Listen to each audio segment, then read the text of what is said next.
Exercício número 1 da aula 90 do terceiro ano do ensino médio. Indique a alternativa cujo poliedro não é um poliedro de Platão. Então, poliedros são sólidos geométricos, tá?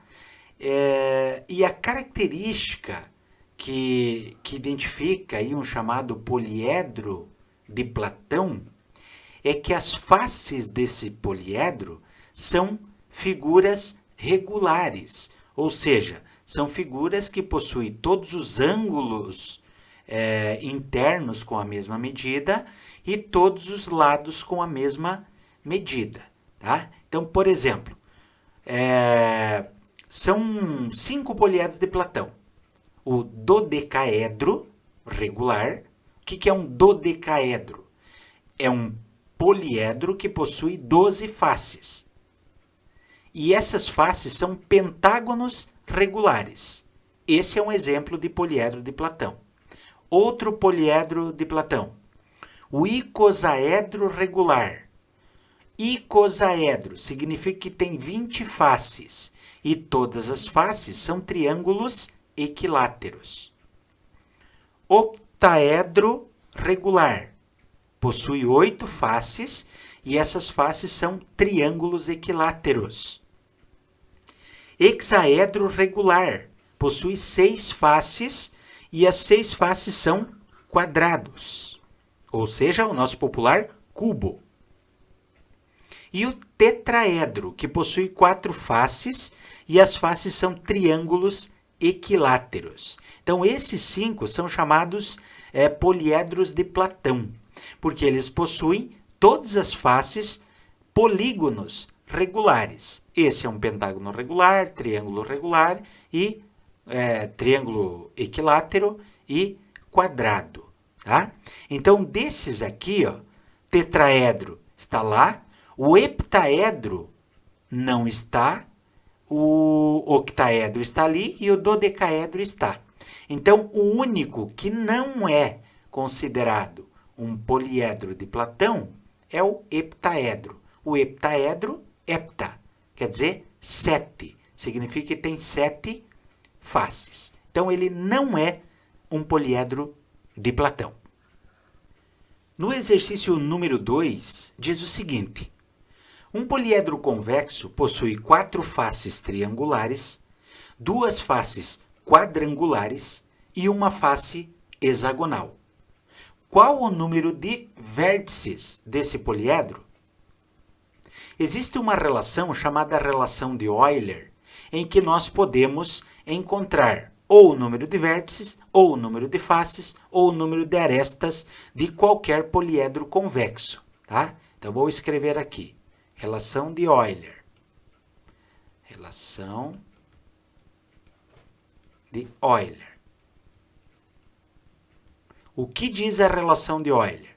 Ela diz o seguinte, que o número de vértices de um poliedro convexo mais o número de faces sempre é igual ao número de arestas mais 2. Certo? É isso que diz. Isso serve para qualquer poliedro convexo. Certo? Pois bem, agora vamos entender o que está perguntando o nosso problema. O nosso problema diz o seguinte, que ele tem 4 faces triangulares, 2 faces quadrangulares e uma face hexagonal.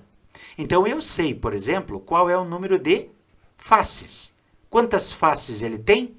4, 6, 7. Então, tem 7 faces.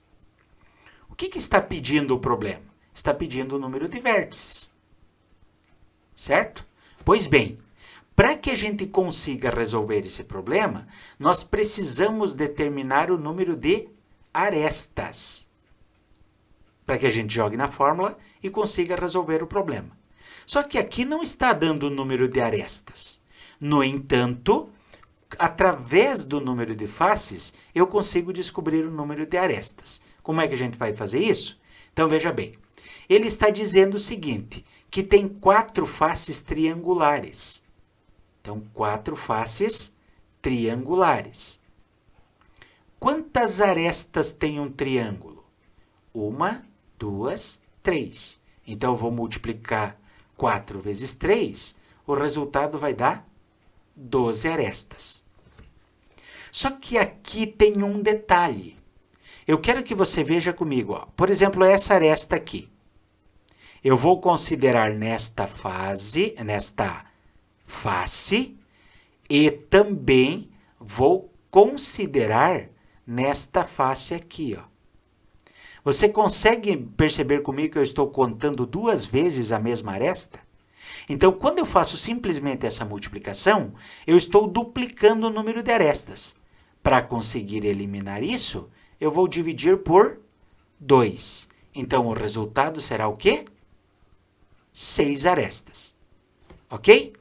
O que mais ele diz? Que tem 2 faces quadrangulares. Então, é 2 vezes... Quantas arestas tem uma face quadrangular? 1, 2, 3, 4. E 2 vezes 4 vai dar quanto? Vai dar 8. Só que, como eu falei antes, nós estamos duplicando o número de arestas. Por isso, eu preciso dividir isso por 2. O resultado vai dar 4. E, finalmente, neste poliedro, existe uma face hexagonal. Então, é 1 vezes essa face hexagonal. 1, 2, 3, 4, 5, 6. Tá? Então, contando aqui, ó, vai ter 1, 2, 3, 4, 5, 6. 1 vezes 6 é 6. No entanto, o que está acontecendo aqui? Eu estou duplicando também o número de arestas. Por isso, eu vou dividir isso por 2. E eu vou ter como resultado 3. Agora, para saber o número total de arestas, simplesmente eu vou multiplicar, não. Eu vou somar esses 3 valores. Tá? 6 mais 4 é 10, mais 3 é 13. Então, o número de arestas desse poliedro é igual a quanto? É igual a 13. Agora sim, eu tenho o número de faces, eu tenho o número de arestas, fica tranquilo descobrir o número de vértices. Vamos lá. Então, vértice mais quantas faces tem? 7. Igual. Quantas arestas tem? 13. Mais o 2. Então, vértice vai ser igual. 13 mais 2 é 15. Agora, esse 7 que está somando vai passar diminuindo. Então, vértice vai ser igual a quanto? 8. Então, possui exatamente 8 vértices. Letra D.